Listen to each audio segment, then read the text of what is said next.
Hello and welcome to our session, The Myth AI Can Accurately Predict and Optimize Human Behavior. We are going to talk today about so-called people analytics tools, the chances and the potential risks of the systems. Before we go into our session, we're going to shortly introduce ourselves to you. So I'm going to start and introduce myself. I am Miriam Klöpper. I'm a researcher in the project Anonymous Predictive People Analytics, short NEPPA, at the FZE Forschungszentrum Informatik in Berlin and Karlsruhe. I like to look at the social and ethical implications tools such as people analytics have on the future of work.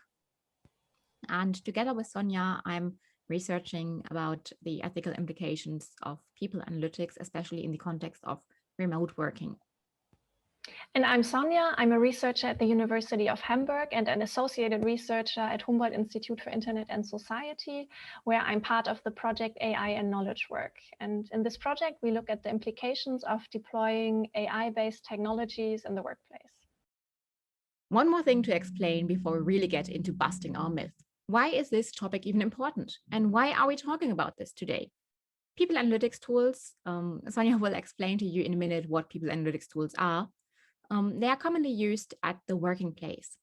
The way we perceive work is currently changing. People analytics could be a key technology in shaping a more flexible work environment, but it could also create the complete opposite scenario and threaten people's privacy. So before we get started, you are probably wondering what we mean with people analytics. The term describes the capturing and evaluating of data on human behavior and relationships, and this data is then used to optimize business decisions.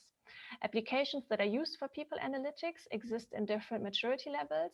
So some only run simple descriptive analyses, so they can only make statements about the current status. And other so-called predictive applications attempt to make predictions about the future. And even more advanced ones are prescriptive, which means that they make recommendations for decision-making. And some scholars even argue that today there is an even more advanced level of systems, namely fully autonomous analyses. But in general, people analytics is often referred to less as a specific technology, but rather as a new evidence-based and data-driven approach to human resource management. So probably at some point during this or last year, you may have heard of this topic, maybe not mentioning the term people analytics, but with other terminology like algorithmic management, automated HR management, or something similar. And maybe you have even read headlines similar to the ones that you are seeing now.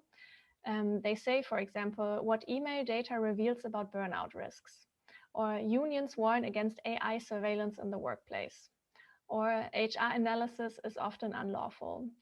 Another one says a reference letter from a machine. And the last one says, due to pressure from Data Protection Authority, Zalando has to change its controversial employee evaluation software. So why have people been talking about this topic so much recently, and why is it so relevant right now? We see three main drivers for this. First, and especially as people are increasingly working from home, they are generating more and more data about their behavior as they collaborate through digital tools. For example, in March 2020, the daily active user base of Zoom grew by 67%. And of course, also progress in the area of machine learning, which facilitates predictions made by people analytics applications, is also driving the debate around people analytics. A second driver that we see are leadership challenges. So first of all, companies want to objectify their decision making. Second, HR and line managers are facing high workloads that they hope to relieve by automating certain decisions. And third, due to increasing remote work, employees are looking for tools to aid their self-organization or to maybe self-optimize. And companies need to prevent overwork, and also managers are looking for certain ways to compensate for the loss of control that they face when employees are moving outside their spatial reach. And the third and last driver that we see of the debate are recent attempts for regulation. The European Commission released its proposal for an AI regulation this year, and it classifies AI in HR processes as a high-risk application. And in Germany, the so-called Betriebsräte-Modernisierungsgesetz confirms that the rights of co-determination of works councils are also applicable if AI is used, for example, in the recruiting process. So this is why the topic is so relevant right now. And Miriam will now talk about what it looks like when people analytics is applied in practice. We did a structured literature review, and on top of that, we had a look at the current market of people analytics tools in Germany. A lot of people analytics tools that you can buy on the market are coming from the US American market, and you cannot apply those tools simply to a German company. We have different laws than those that apply on the US American market. What do these tools look like and what features do they offer? We have made this list of the most common features we could find, and the recruiting process with talent search and HR analytics was one of the most common feature we could find in the majority of the tools. Some of the tools have even a feature for communication amongst the employees, and a lot of those tools have feedback options. So you can actually gather feedback from your employees and see how they're doing and how they are feeling. People analytics tools are also used for employee marketing or for network analysis. A very common feature is to provide age and gender structures for the team leaders. They see what is going on in their teams and they see how old their teams are in general, or how many females, for example, they have hired, and maybe even what these females are earning in comparison to the male or other employees. There's also a common feature in a lot of those tools that is used to predict fluctuation within the team, especially unwanted fluctuation this, and also performance management is a very commonly used feature. And then there is artificial intelligence. Artificial intelligence seems like something that is always involved in people analytics, but actually it isn't. In a lot of cases, companies use artificial intelligence as a commercial claim. So they just want to get your attention. They want you to buy it, but there's actually no artificial intelligence somewhere to be found in the system. So not everything that has artificial intelligence written on it actually contains artificial intelligence. So you have to be very careful when you think about people analytics, and you always think, oh, this is algorithmic management, this is artificial intelligence, what is happening here? I can't understand it.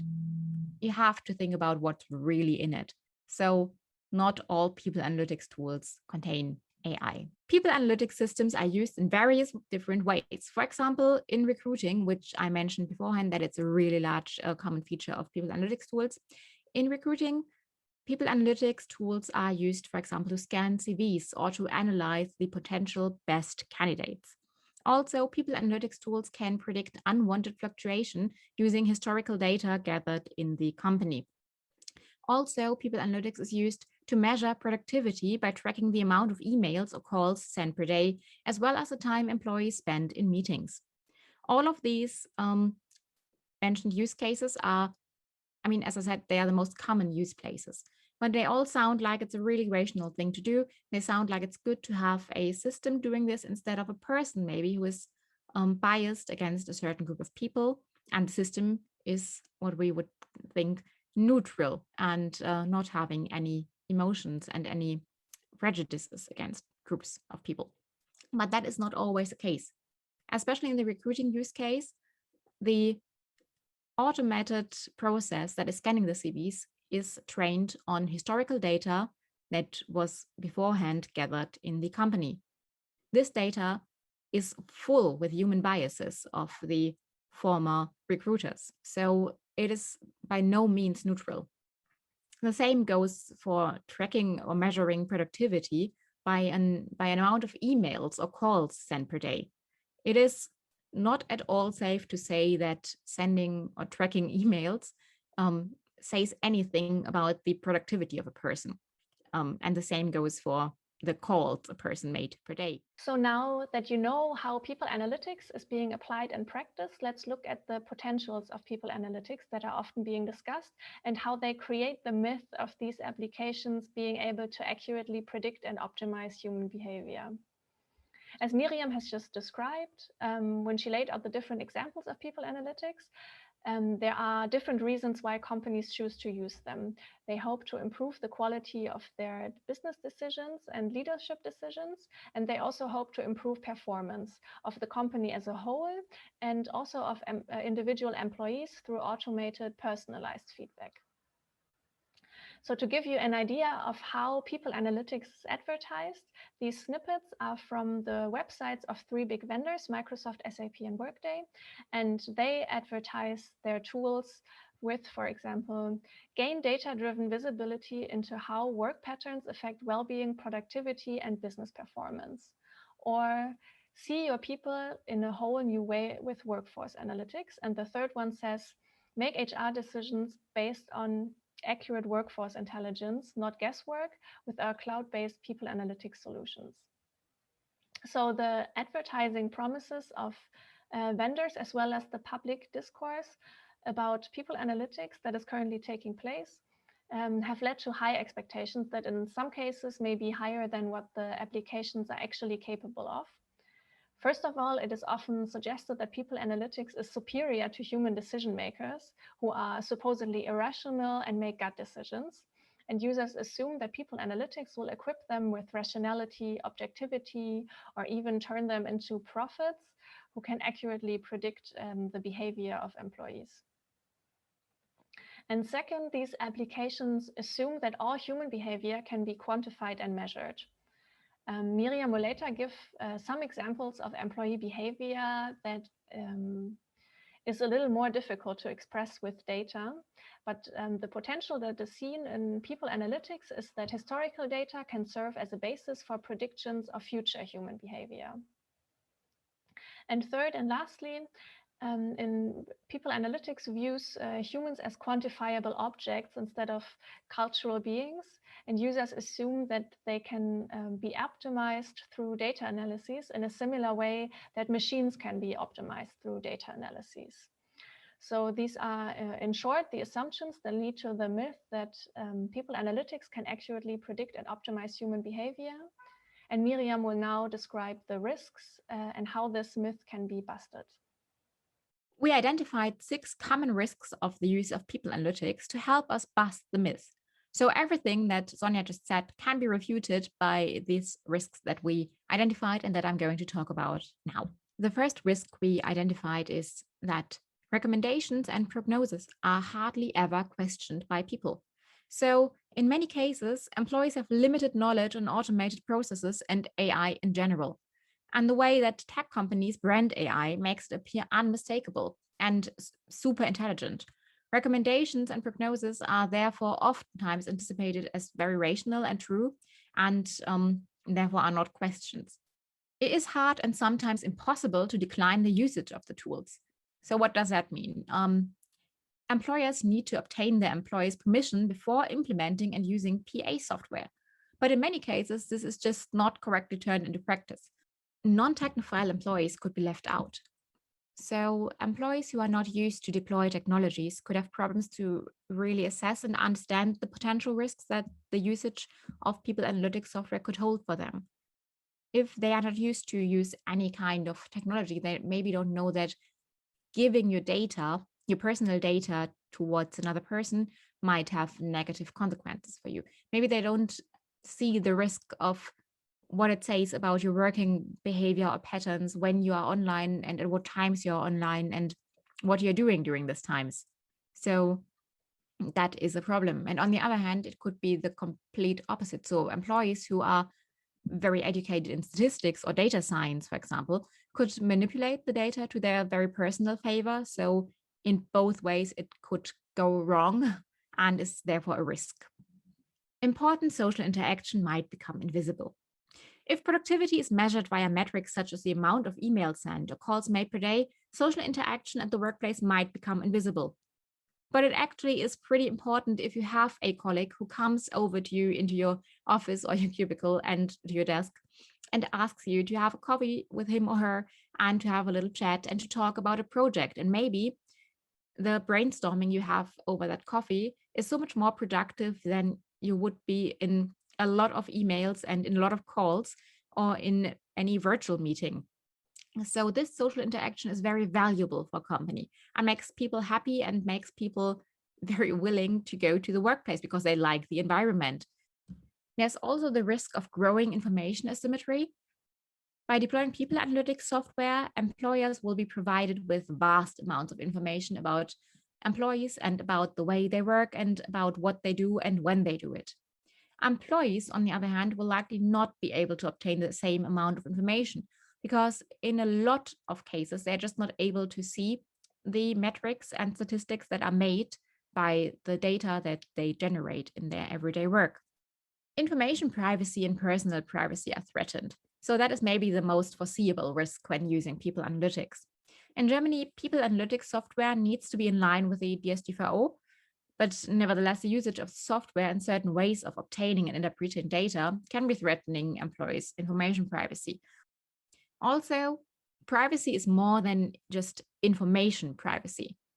Being visible for your employer at all times, for example, just by being online during remote work, is threatening the private space of employees. This is a very huge problem, which not a lot of people have talked about actually, and which I think we will go and discuss in the future a lot. So how did these examples and risks bust the myth that AI can accurately predict and optimize human behavior? With all the potential risks we just talked about, can we really still think that AI can accurately predict and optimize human behavior? They can give recommendations towards what to do in the future, or maybe can predict a certain outcome of actions. But then on the other hand, people analytics software can never take human emotion and human behavior into account. And that is, with a lot of risks we just discussed, one of the major problems. A lot of the risks are emerging from the way we use the tools. So if there's no human that is actually evaluating and assessing the recommendations and outcomes of the analysis and prognosis the tools make, it is very unsafe to use these tools, and it's not safe to say that these are the optimal outcomes and the optimal recommendations for any workplace. So to conclude our video, we want to come to some implications and ask what the busting of this myth means for employees and managers in practice. People analytics tools, they do offer some potentials, but definitely need to be approached with caution, as Miriam already said, and advertising promises should definitely not be followed blindly. So in the planning phase, always critically evaluate the needs, risks and benefits of the specific application that you are looking at, and ask whose data should be analyzed, how it should be analyzed, for example, anonymized or aggregated. And also ask who should have access to it. For example, should it only be accessible for employees, or also for managers, or also for the Works Council? Also ask what the real needs of employees and managers are, and if these needs can be met with data analyses. And also involve the Works Council early on to ensure an employee-centered approach. In the implementation phase, it is crucial to train all users, so employees as well as managers, because they need to be able to realistically evaluate the recommendations of the systems and also challenge and question them if needed. And when selecting a system or a vendor, critically evaluate what data they use and how they work, and ask, are the metrics that are used an actual indicator of we at our company are looking to analyze? And finally, in the reflection phase, continually evaluate and monitor the system. Also make sure that you set up complaint and intervention procedures so that employees can speak up if they have any concerns or if they feel that they are being mistreated.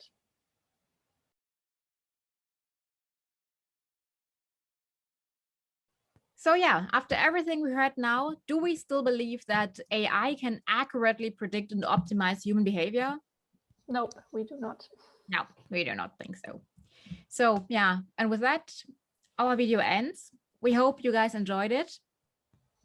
Thank you for watching. Yeah. And until the next time. Yeah, take care. Bye.